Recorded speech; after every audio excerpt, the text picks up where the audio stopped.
الحمد لله رب العالمين الذي أنزل القرآن هدى للناس وهدى للمتقين. أشهد أن لا إله إلا الله وحده لا شريك له وأشهد أن محمدا عبده ورسوله المبعوث رحمة للعالمين. اللهم صل وسلم وبارك على نبينا محمد وعلى آله وأصحابه وأمته أجمعين. أما بعد، فيا أيها الحاضرون أوصيكم وإياي نفسي بتقوى الله فقد فاز المتقون. قال الله تعالى في القرآن الكريم: أعوذ بالله من الشيطان الرجيم، بسم الله الرحمن الرحيم. يا أيها الذين آمنوا اتقوا الله حق تقاته ولا تموتن إلا وأنتم مسلمون. وقال: إن أكرمكم عند الله أتقاكم. Hadirin sidang jemaah salat Jumat rahimakumullah. Alhamdulillah, segenap puji syukur kita haturkan kehadiran Allah Subhanahu wa taala atas segenap limpahan rahmat karunia yang Allah berikan kepada kita semua. Salawat dan salam semoga senantiasa terlimpahkan buat Rasulullah Muhammad sallallahu alaihi wasallam, buat para keluarga, para sahabat dan orang-orang yang mentaati ajaran yang beliau bawa hingga akhir zaman kelak. Selanjutnya melalui mimbar ini khatib berwasiat terkhusus buat diri khatib sendiri dan bagi kita semua, mari senantiasa kita meningkatkan kemuliaan kita, tentunya dengan meningkatkan kualitas ketakwaan kita. Sebagaimana Allah berfirman, inna akramakum indallahi atqakum, sesungguhnya yang paling mulia di antara kalian adalah yang paling bagus, yang paling baik ketakwaannya. Hadirin sidang jamaah salat Jumat rahimakumullah. Dalam kesempatan khutbah Jumat kali ini, tentu waktu yang tidak begitu panjang, izinkan secara umum khatib menyampaikan berkaitan dengan fenomena kekinian juga terkait dengan judi, persoalan dan solusi untuk menghindari atau menghadapinya. Hadirin sidang jamaah salat Jumat rahimakumullah. Beberapa kali khatib menerima konsultasi berkaitan dengan kecanduan judi ini, tetapi sebelumnya itu diawali dengan problem di keluarga. Setelah ditelusuri, ternyata memang salah satu dari pasangannya ini ternyata kecanduan judi, yang akhirnya modal kurang, kemudian melakukan pinjaman, dan akses yang paling mudah itu adalah pinjaman online yang bahkan tidak resmi atau ilegal, dan akhirnya hutangnya terus menumpuk, dan mulailah kemudian keluarganya menjadi tidak teratur dan kemudian menjadi rapuh secara ekonomi, tengkar dan lain-lain sebagainya. Ini diantara bahaya dari judi itu tadi, yang bisa berakibat pada menumpuknya hutang. Kemudian juga bisa mengancam keutuhan keluarga, mengancam diri pribadi juga, baik kesehatan mentalnya dan lain sebagainya, juga akan mengancam masa depan diri sendiri, bahkan masa depan keluarga. Salah satu di antaranya itu memiliki 7 orang anak, dan kemudian terpaksa menjual harta benda yang ada di rumahnya, bahkan menguras tabungannya itu agar bisa menutupi hutang judinya tersebut, modal untuk berjudi. Yang sebelumnya keluarganya itu secara ekonomi mapan dan sangat baik, sekarang ini sang istri harus berhutang di toko-toko yang dikenalnya demi untuk bisa menghidupi, memberi makan anak-anaknya. Ternyata sebegitu dahsyatnya dampak dari judi tersebut. Tapi sayangnya sang suami ini tidak memiliki efek jerak. Secara sembunyi-sembunyi masih tetap saja melanjutkan aktivitas perjudian, terutama di sini adalah judi online. Kalau boleh dikatakan, ternyata kecanduan judi itu mungkin lebih dahsyat dibandingkan dengan godaan setan. Kira-kira mungkin bisa kita sampaikan begitu. Setan mungkin bisa lari karena orang membaca ayat Al-Quran atau ayat kursi, tetapi orang yang sudah kecanduan judi dibacakan ayat pun itu tidak akan mempan.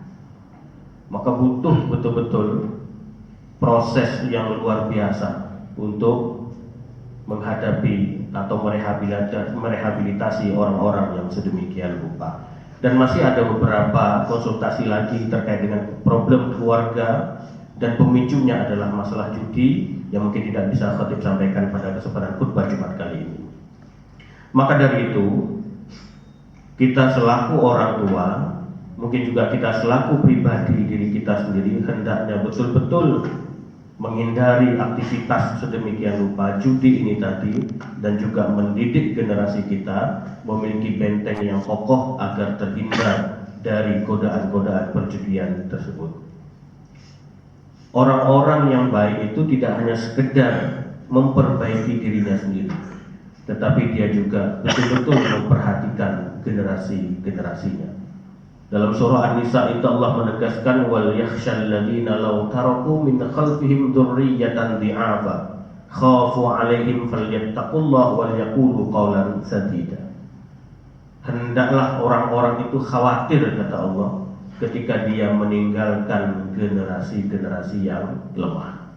Maka ciri orang-orang yang baik itu, dia tidak hanya sekedar memikirkan dirinya sendiri, kebaikan untuk dirinya sendiri, tetapi dia juga memikirkan apa yang ditinggalkan untuk generasi-generasinya.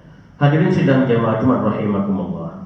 Maka dari itu, ini diantara ikhtiar, barangkali mampu mengobati kecanduan tersebut, atau mungkin sebagai berjaga-jaga untuk menghindari hal yang sedemikian tersebut, yang khatib rangkum dalam beberapa poin-poin besar yang mohon maaf khatib mungkin tidak bisa merincikan secara detail.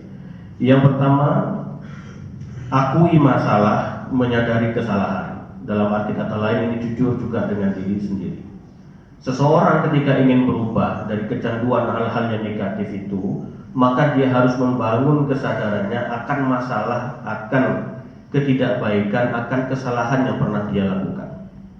Selagi di dalam dirinya itu tidak mengakui itu sebuah kesalahan, maka sulit untuk melakukan perubahan.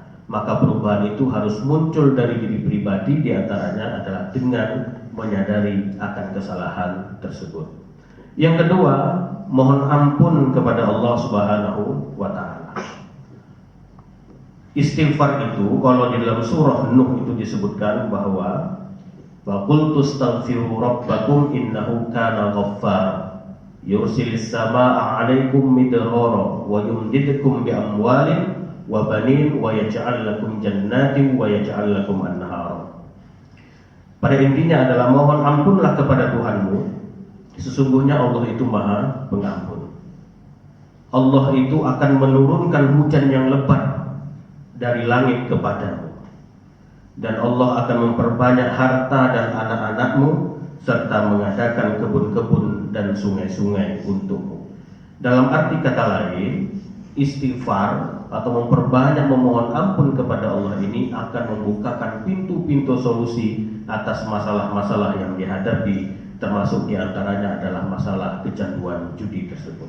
Maka hendaknya memohon ampun kepada Allah itu diperbanyak, bertobat kepada Allah Subhanahu wa Ta'ala. Yang ketiga adalah dengan juga memohon pertolongan kepada Allah Subhanahu wa Ta'ala, menyandarkan harapan kepada Allah Subhanahu wa Ta'ala.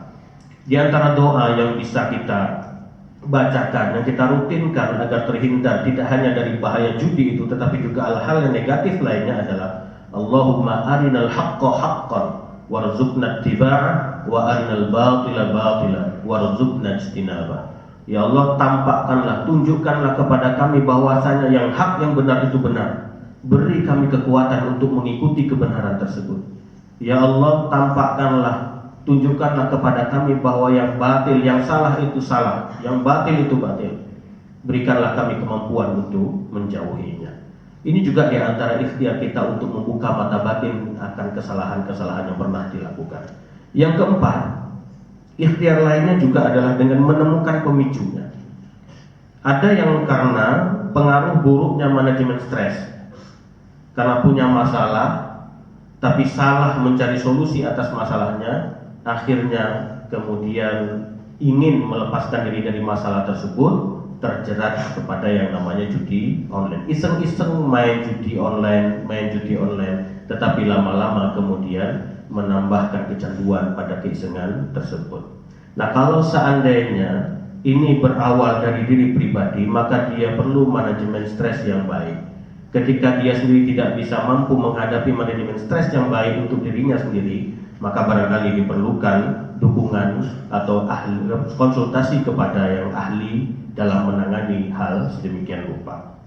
Ada pula kadang-kadang yang itu terjerat ataupun pemicunya itu adalah lingkungannya. Maka kalau demikian harus melepaskan diri dari lingkungan-lingkungan yang tidak baik tersebut. Maka yang kelima, di antara ikhtiarnya itu adalah cari dukungan sosial yang baik. Mencari lingkungan yang baik, yang mensupport, yang mendukung untuk perubahan ke arah kebaikan. Di antara tempat yang terbaik itu adalah masjid. Maka rajin ke masjid dan berkumpullah dengan orang-orang yang soleh. Rasulullah itu pernah mengingatkan, ar-rajul ala dini khalilih, kata Rasulullah. Seseorang itu bergantung pada watak, agama, tabiat dari teman dekatnya, teman akrabnya, kata Rasulullah. Falyanzur ahadukum mimman yukhalil, maka hendaklah kalian betul-betul memperhatikan, pilih-pilihlah siapa yang kalian jadikan sebagai teman akrab, teman dekat.